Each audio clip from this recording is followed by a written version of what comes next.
Yes, okay. Here, back again. So if you remember where we were, let's see. We were talking about a new system does not let you just jump to a page. That's fun. Fun times. We did all this. All this was stuff was done. Done, done, done. We talked about what a model was. And here's where we are. This is George Box, famous econometrician. And this is not working. Of course, everything is not working. Here's the way. Is it not the way? It's always the way.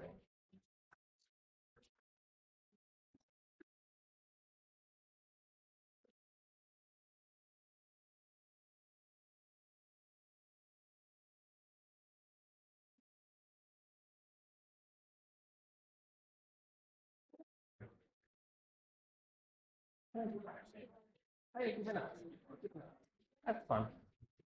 People at home will have to do whatever they do. We're continuing on here today. So he's talking about empirical models, but it works for theory models as well. What we're doing is we're simplifying the world until it's something small enough that we can understand, right? And that is way too simple because our brains are very small. We can only do so much. And so everything we do is going to be wrong. You can easily tear apart anything that we do in social sciences saying this is simpler and sillier than the real world. And that's always the truth because we can't get our head around the real world. But it doesn't mean it's not useful. And the idea is to simplify things in such a way that we're capturing something real about the world and therefore understand that. And of course, we can simplify things in such a way that we're getting something that's rubbish about the world. Like we can easily screw it up. Right? Because the judgment call, and your judgment may be different from my judgment. Now, you're in a class, obviously, you've got to learn the thing. Doesn't mean you have to agree with it, though. Right? And you'll be in good company if you don't. So one very useful way to go through university life is instead of trying to learn everything, trying to ask yourself whether you agree with it or not. And argue with it and say it's wrong because of this, or that might be right, but I would need this evidence. If you're arguing with it, you will remember it easily. If you're trying to memorize it, it will be a struggle. And all of the stuff we're going to do in this class, and in fact, all of the stuff we do in economics is easy to argue. Now, you should argue with it. You should say, do I agree, don't I agree? How useful is this? How useful isn't this? Does it capture something real, or is it this sort of a silly side issue? Or is this just completely wrong? Is it actually giving us wrong advice? You should do that. Of course, in the end, for the exam, you're going to have to know the thing. But if you do that, you will know the thing, right? Because you'll know why it's rubbish. And to do that, you need to know what it is. That is so much more of an easy way to learn, and you'll get so much more out of your experience if you do that than if you just, memorize all the dumb things that I tell you. All right, here's Mr. Box. I don't know. I don't never met him. It's nice. I don't know. He's very good at the statistics. There's like the Box statistic. Just excited to you. Okay, so here we're going to go to our first macroeconomic model. This is our first attempt to understand the world rather than to measure it. And now we're going to try to understand it to see how things come about, like the world that we live in comes about, and hopefully to learn whether there's anything we can do to make it better. Okay, so this model is the Keynesian cross diagram named after John Maynard Keynes. It was developed to explain the Great Depression. So this is a time when you could go out there and you could see people lined up for work, and you could see factories that were not producing anything. And it's very natural to ask, but we have this factory that's empty, and we got all these people who want work. Why not put those two together? And that would surely be better than people without work and empty factories. So we have all these resources that weren't being utilized. And the question this model wants to answer is, why is that? And is there anything that we can do to make that better? Okay, that's the idea. Okay. But because it's a model for the Great Depression, it's going to have certain features that are going to be particularly silly for the world that we live in now, which is not currently in a Great Depression. Now there are wasted resources in our days, but there was more benefit. And then we're going to have those silly features, and then later on, we're going to try to deal with a few of those as we go through. But this original model, this basic model, is really a Great Depression model. So the basic story of this model, sort of the punchline of this model, where we're going with this, is that in the short run, whatever that is, in the short run, people might not be buying enough stuff to support full employment output. Remember, full employment is just the normal level of employment. Doesn't mean that everyone's working. It means that the normal level of people are working, right? So we're not going to be able to get the potential output, the normal level of output, because people just aren't buying stuff. And so the story is going to be, we will have this line of workers there, and we have this unused factory, and you could put them together, and you could produce some stuff, and you have stuff, but you wouldn't be able to sell it because nobody's buying it. And that's the story. And then the question is, why aren't they buying it? So in this story, recessions are caused by people just not buying enough to support population. Right? That's going to be our basic story. And we could also say in this story, booms are caused by people buying more than the normal amount of stuff that they buy. But again, this is going to be a much better model for recessions than it's going to be for booms. Right? We need to explore the full thing to see where the model fails. Right? It's going to not be particularly convincing, at least to me. You may vary. In booms, more convincing in depressions, but still very simple. So obviously, it's not completely convincing. Okay. So we're going to have a few key assumptions that's going to make this work. It's assumed that in the short run, firms just meet demand at preset prices. So we can think of a barbershop, and a barbershop is a particularly good metaphor for this kind that we're going to do. So we have a barbershop. The barbershop sets its price, 20 euros per haircut, and he just sits there waiting for customers to come in. And if a customer comes in, he cuts the hair, he collects their 20 bucks. And if a customer doesn't come in, he doesn't cut any hair. Nothing is going to be produced unless a customer comes in. Right? So it is not, in this sense, really a model of say, Coca-Cola, where you produce your Coca-Cola and then it sits on the shelves and you see whether it's bought or not. It's a model of haircuts where things are produced as people come in. And we have these preset prices. So the price is set somehow, 20 euros per haircut, and he just posts that sign and he waits for people to come in. And so in this story, the short run is going to be however long it is till he cuts on and saying people just aren't coming in. And so in real life, if you posted 20 euros and nobody was coming in, eventually you'd say, well, let me try 10 euros. Maybe I'll get customers at 10 euros. Let me do a student discount. Let me do this, let me do that. You would change things to try to attract the customers. But in this story, the price is fixed. So the short run is going to be however long it is until firms change their price when things aren't going that way. Now, one of the big debates about this whole literature, not just this model, but everything that springs from this model, and there's a lot, is how quick this short run is. How long does it take people to change their prices? And this is going to be one of the big divides between sort of right-wing economists and left-wing economists. Is going to be, it's unfair to call it, it's not really matching the political world, but loosely, is going to be about how fast that is. Some people think, well, if things are desperate for the firm, they're going to change their prices pretty quick. And other people are going to think, well, in practice, it actually takes them quite a long time to change their prices because of this, that, the other thing. We'll get it. But one of the big divides is how long this short run is. So this is going to be a model of the short run. This is going to be a model of a story about what happens before firms change their prices. And so if that's a long time, then the model is particularly useful, right? It's capturing something about a long time. If it's a year, then it's capturing something about the next year. If it's a day, well, it's capturing something about a day, but so what? Like everyone has a bad day. Tomorrow we're going to be fine.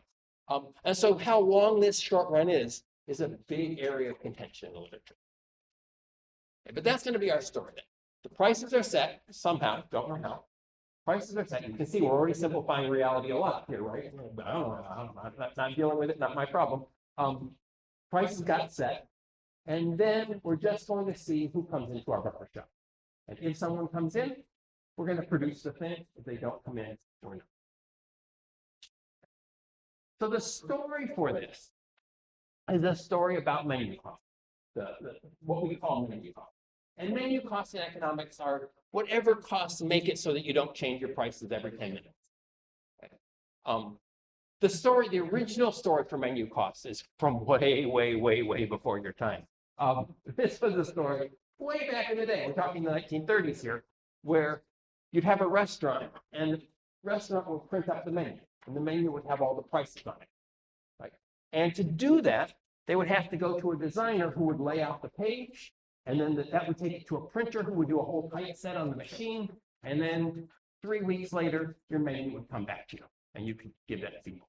And so in that story, if you wanted to change the price of a Reuben sandwich, you say, well, it's $2 now, but I want to change it to $2.10. Well, then you have to reprint the whole menu. You got to hire the designer, you got to hire the printer, you got to hire the typesetter. It was like a whole thing. And this is the menu cost, the cost of changing the menu.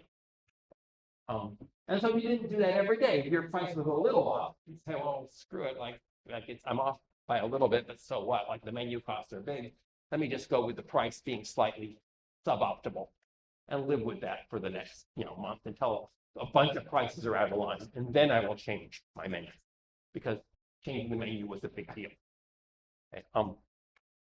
Now clearly, that's not as big a deal. Literally, if you take that literally, that's not as big a deal these days as it was back in the day. Right? It's all online. You just change it, and then the mechanics of it are 2 seconds later. You go into the database and change the price. The price has changed. Right? So that literally changing the menu cost thing isn't a thing. But you want to think about these menu costs more metaphorically, that these are the costs that the business has to undergo in order to change the price. And there's a number of them. Because one of the things that happens is you're going in, and this is me, you're buying your toothpaste every day, and you're going into the shopping.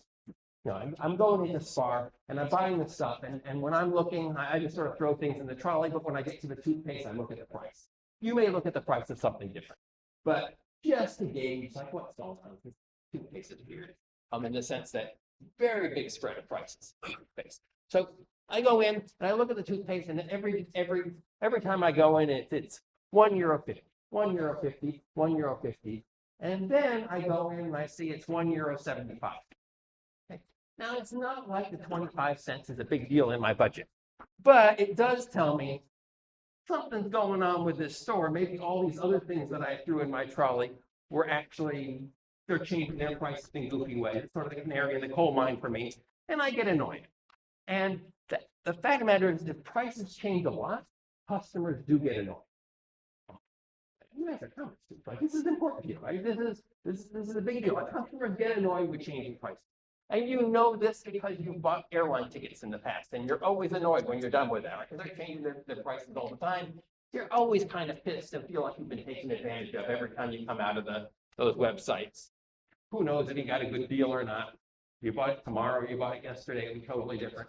And so that creates dissatisfaction with customers. Now, the airlines have decided, screw the customers. Ryanair is doing well, they're screwing the customers every day. Just let them be dissatisfied. But not every business is that way. Right? For some businesses, the annoyed customers are a big deal, and that would be menu cost. If I change my price, I'm going to piss off my customers, and I may lose some. That's a cost to changing my price. So I don't want to be changing my price every day. Obviously, sometimes I'm going to have to, but I'm going to wait until they're fairly out of whack before I change my price, just so I don't piss off my customers. More mechanically, suppose that you're in Unilever, giant holding company, a bazillion products, and you're doing the ice cream. I don't know what brand they sell the ice cream. You're Magnum, whatever brand they sell those under here. They have different labels, different countries. They're selling the Magnums. The almond ones are very good, just in case you're wondering. They're selling those things, and they have their price, overpriced ice cream. They stick it in all the things, and then you're working there, and you're the manager of the ice cream division. We're not even that. You're the manager of the almond Magnum. And so you say, almond magnums are mispriced. I think we could raise the price by 10 cents. We wouldn't lose almost any customers, and we get loads of money just rolling. We should raise the price of the almond magnums by 10 cents. Okay. And you thought about it. You visited the stores, you talked to people. That's true. But you're in a giant conglomerate. It's not like you just get to decide the prices. Get real. You go and you say, okay, I think it should be changed. Let me go to my boss. You go to your boss, and the boss says, you may be onto something. You have a very supportive boss. It's a nice place to work. Just saying. I don't know, maybe it is, maybe it isn't. But you've got a nice boss. Lucky you. And he says, yeah, I think we should do something about that. Let's put together a focus group.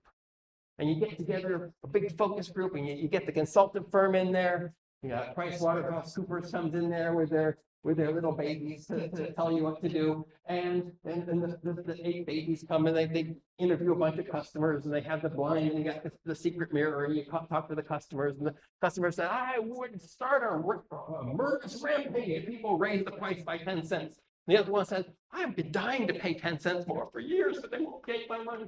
And you get all these people, and you go through the interviews, and then you decide, yes, you and your boss, yes, we're raising it by 10 cents. And so then you have to go for the manager of the European region, and they have to have a meeting. They call in all the guys and the vice presidents, and they decide, should we change the price? No, I don't know. I can spot a yacht. I don't want to take any risks. And whatever. You have to go through various layers of bureaucracy to change a price. And this is reality, right? Which means changing the price isn't a win there either. Even though it's a big company that could flip a switch and change the price 10 cents, no problem mechanically, in practice, you're dealing with humans. There's a whole lot of humans involved in this. They're all going to want to have their say. There's going to be meeting after meeting after unbelievably boring meeting, and eventually you're going to change the price by 10 cents. It's not free.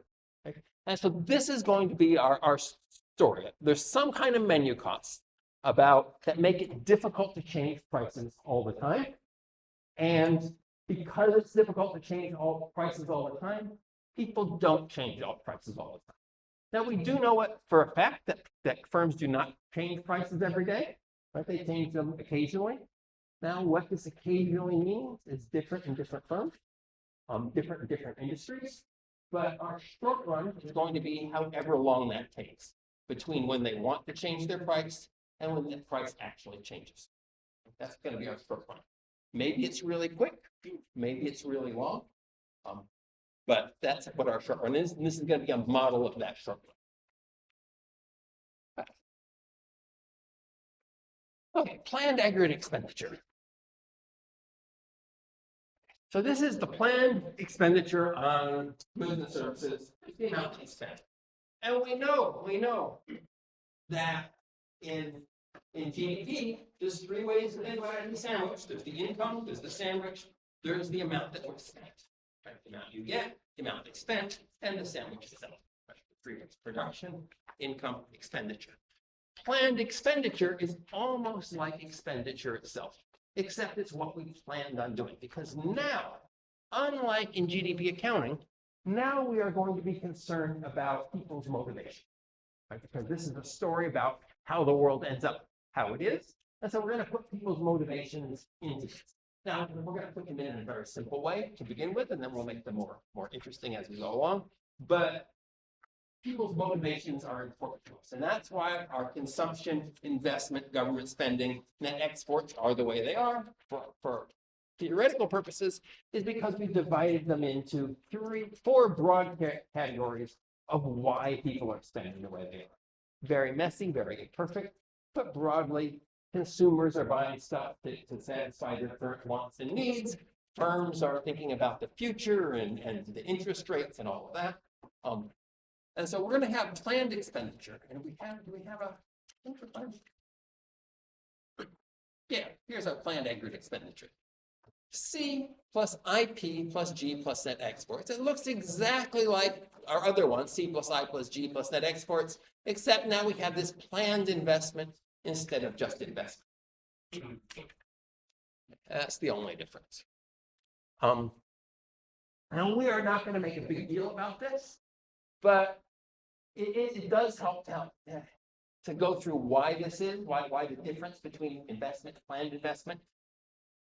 mostly just to help you go back and understand the GDP accounting bit that we had before.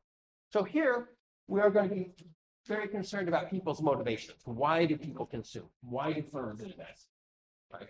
And if you're talking about motivations, it's really only what you plan to do that is affected by your motivation.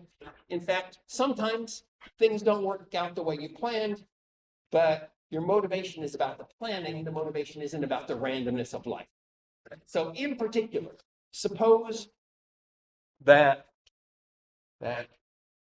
I'm in the chocolate Santa business, right? And my goal is just the general chocolate business. I'm in the chocolate business. So coming up to Christmas this year, I'm thinking I got two big events coming up in my chocolate life. One, all the people for Christmas can be buying chocolate for Christmas. So I want to have enough chocolate for those guys.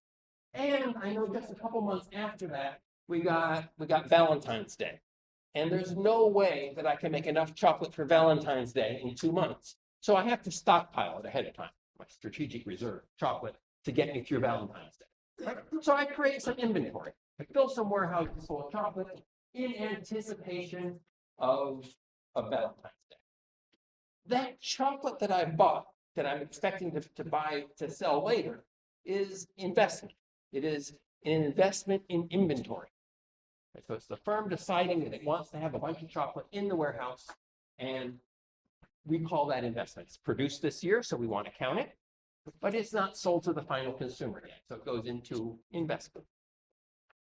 And then we go along, and so I make this plan.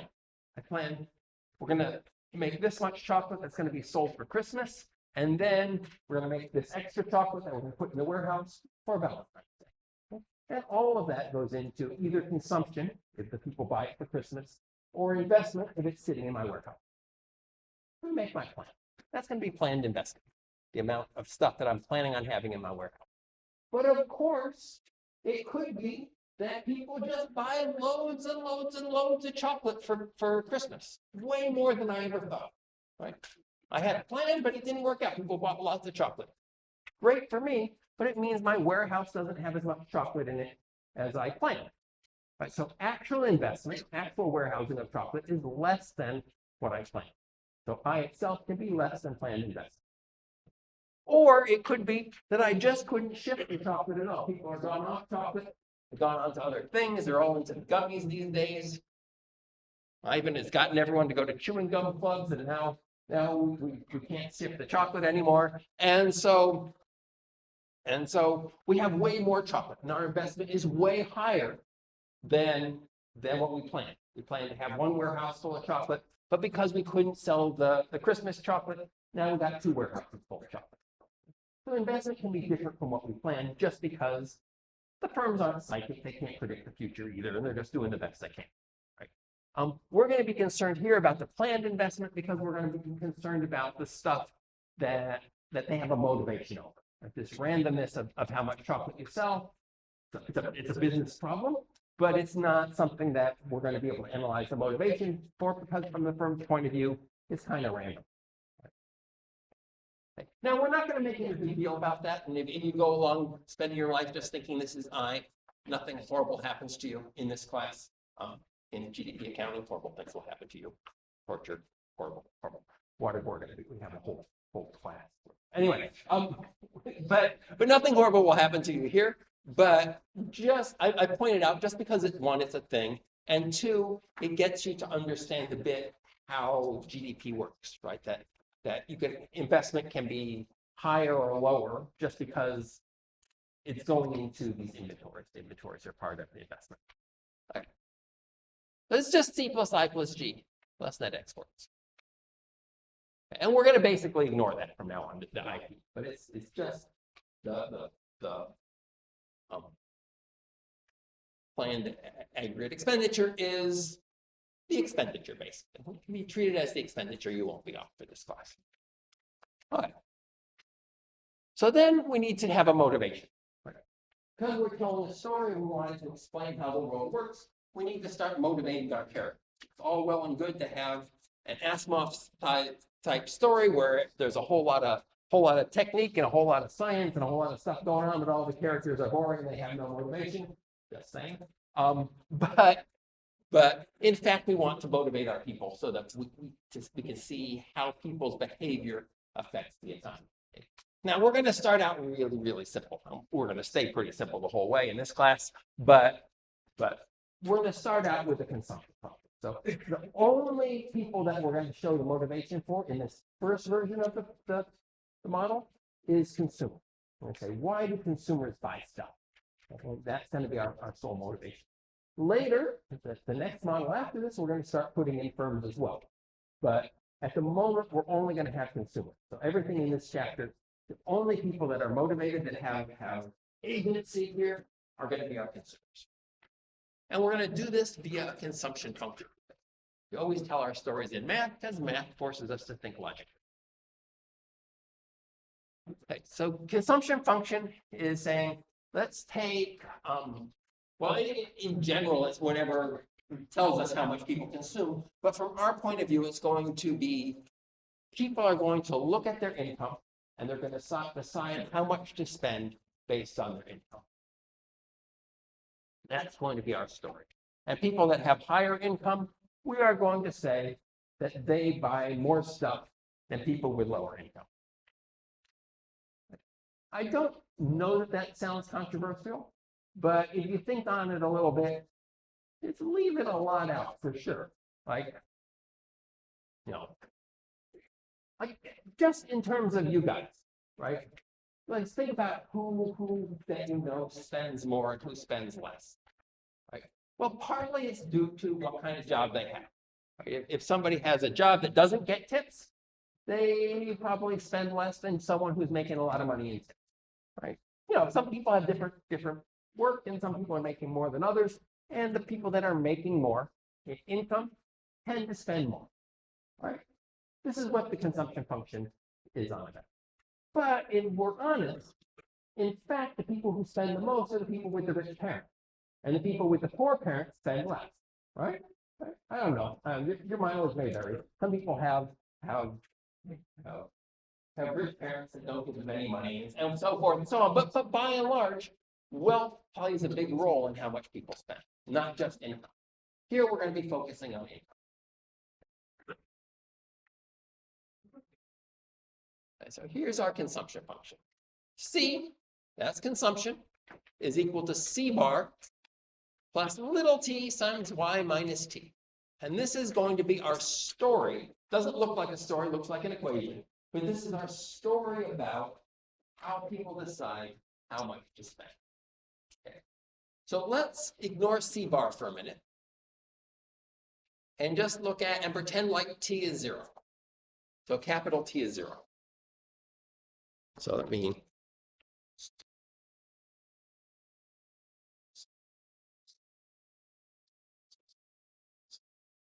the T is taxes. So if there's no taxes, then we get C is equal to little c times y. And here we're thinking of y as income. Right? Y is just GDP. And obviously it's GDP for the entire country, not just this one guy, but we're going to think about this as just one guy for a minute, and we're going to aggregate it up to everybody. So then it's saying that the total amount I consume is just this little c times y. That is, I look at my income and I convert that into spending. So little c is called the marginal propensity to consume, because there's no point using monosyllable words when you can sound smarter by using fancy words. But marginal just means extra. Propensity just means tendency and consume. So extra tendency to consume. It's how much more I consume if I have a little more income. So then once we got that, and we say, well, that's all well and good. But suppose you had no income. No income at all. You get fired from the job. Really sad, really sad. Boss is a jerk. Should have been working at Unilever. Just saying. You have this jerk boss, fires you from the job, you've got no income. Okay. Well, most people, not everybody, but most people have some savings. Right? Either they have savings themselves or their family has savings, And so when they have literally zero income, they don't immediately start. Now, eventually, of course, the savings disappear. But if it's just this one-time thing, that you lose the job, this one-time thing, you'll beg from friends, family, use your own savings, and on average in the economy, people will not spend nothing. They'll spend something, even if they have no income. They're going to be spending out of their savings, or their family savings, so on. Right? And so that's C bar. This is how much you would spend, or on average the economy would spend, even if there was no income at all. We call this autonomous spending. It's autonomous in the sense that this part of spending doesn't depend on income. So we're going to have two bits of spending. We're going to have autonomous spending, and we're going to have induced spending. Autonomous is the part that doesn't depend on income, and induced is the part that depends on your income.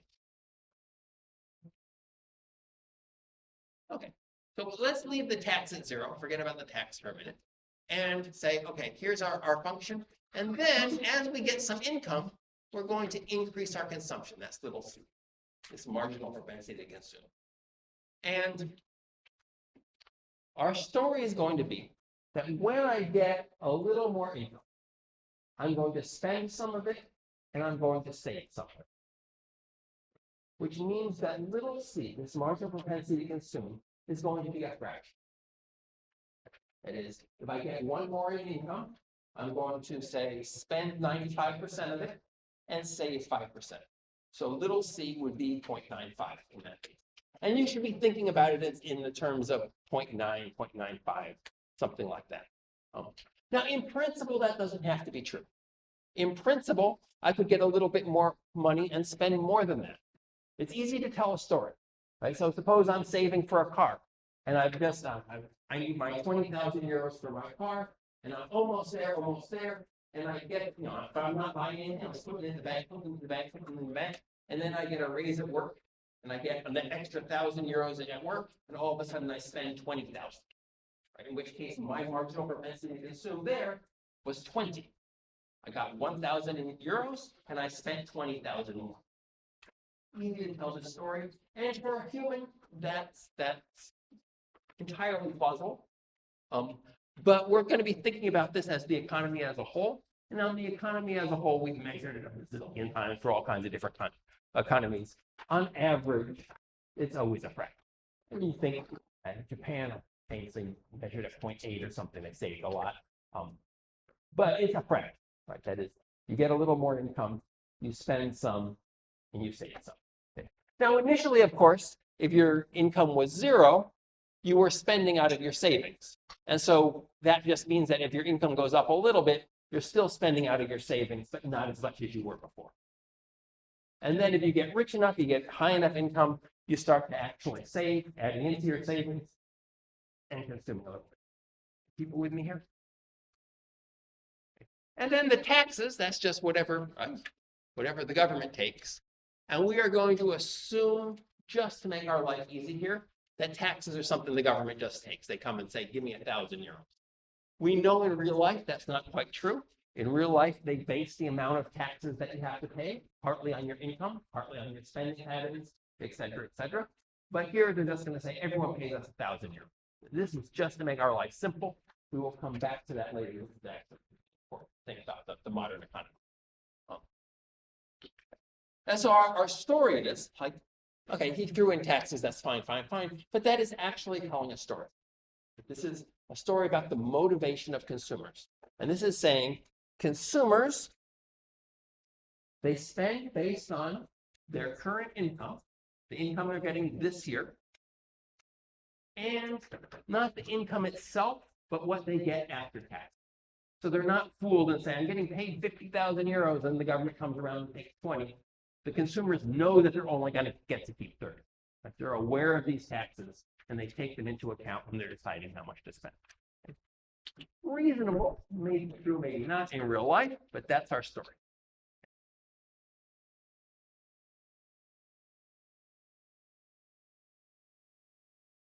Yeah, induced consumption, autonomous consumption, just what I said before.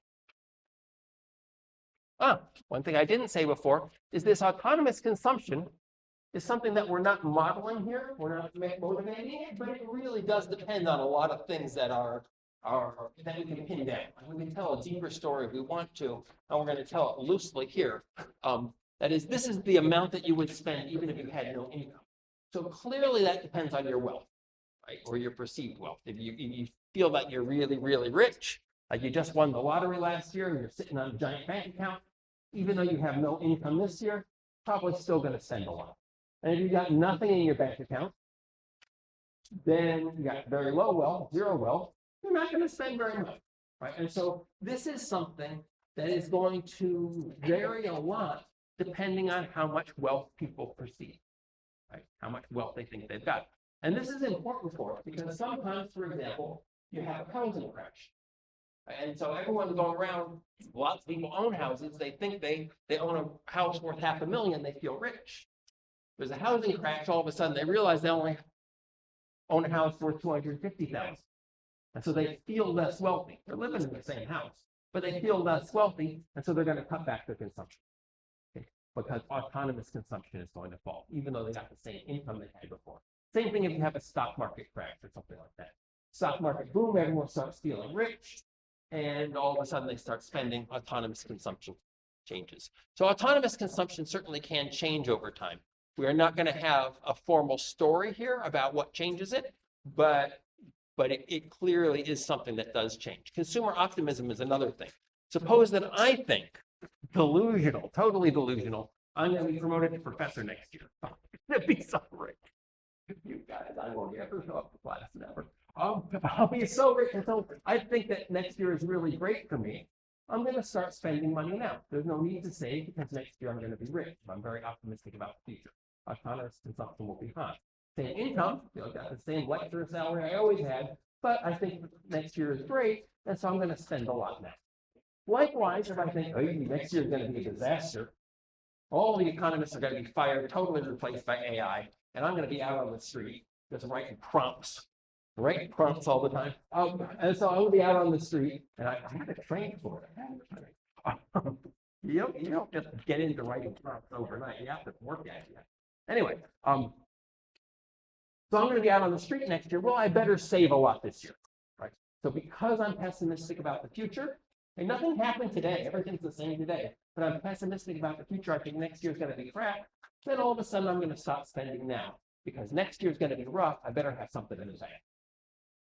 And so autonomous consumption can change a lot just based on people's perceptions about the future. And this is one of the reasons, and we'll come back to this in the model, the effect of this, but this is one of the reasons why politicians and economists are always talking up the economy, saying next year is great, next year is great. We all know it's not, but they say next year is great, next year is great, because if they don't say that, if they say next year is going to be terrible, all of a sudden people are going to stop spending and autonomous consumption going down. And in fact, as we will see, this will make this year bad. Right? So it becomes a self-fulfilling prophecy. If you tell everyone, if everyone believes that next year is terrible, in fact, next year will be terrible. And if everyone believes it's going to be great, it'll be bad.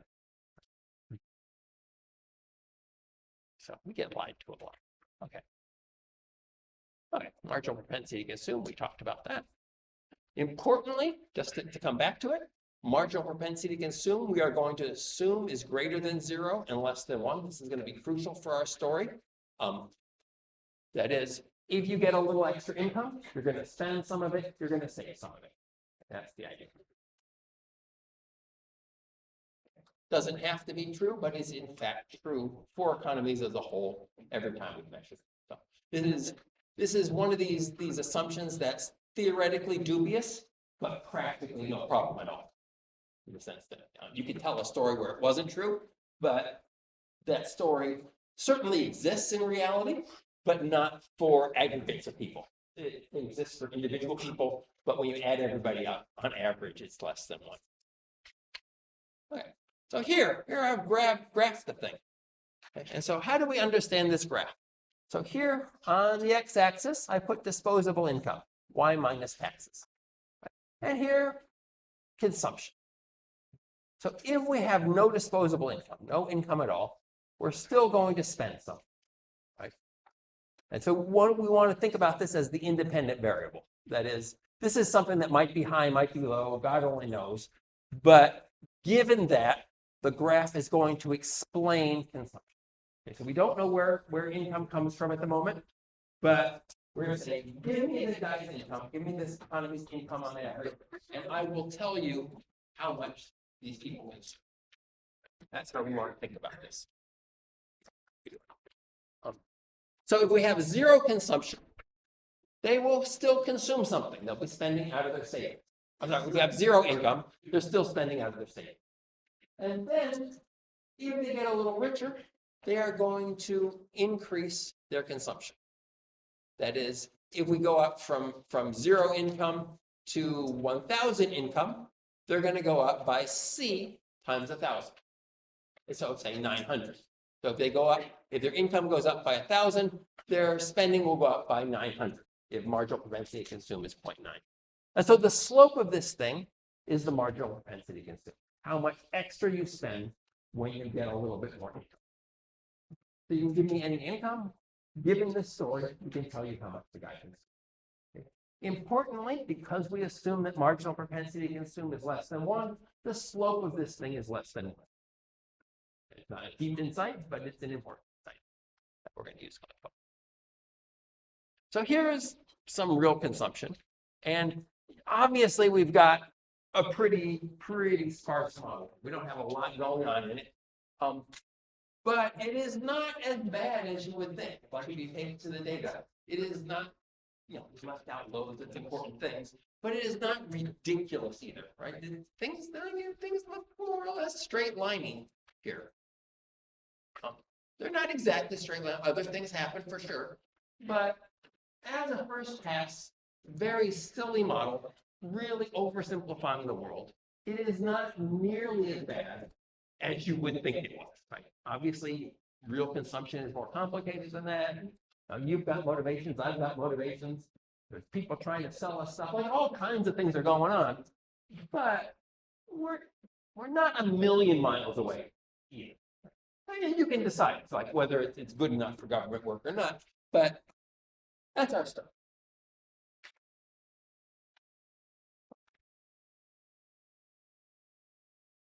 Okay, so we're gonna take this, and then we're gonna talk about 5 minutes. Yeah, that's about right. We're gonna talk about planned aggregate expenditure, and planned aggregate expenditure C plus I P plus G plus NX. Got it? Yeah. But it's all the stuff that everyone buys. Right? Consumption is part of that. Also, the government is part of that. Firms are part of that. Foreigners are part of that. All the Irish stuff that's being bought this year is planned aggregate expenditure. People plan to buy it. Okay? Consumption is part of that. And now we have a story for consumption. So we can put that story that we have for consumption together with all the other stuff. And of course, we haven't told stories about all the other stuff. We didn't tell a story about why firms invest. We didn't tell a story about why the government spends money. We didn't tell a story about foreigners and their foreign ways. We didn't tell any of that. But we did tell a story about consumption. So let's put them all together. Okay. And so we're going to have the same sort of thing. We're going to have autonomous expenditure, things that don't depend on our income. And we're going to have induced expenditure, things that do depend on it. And so we put them all together.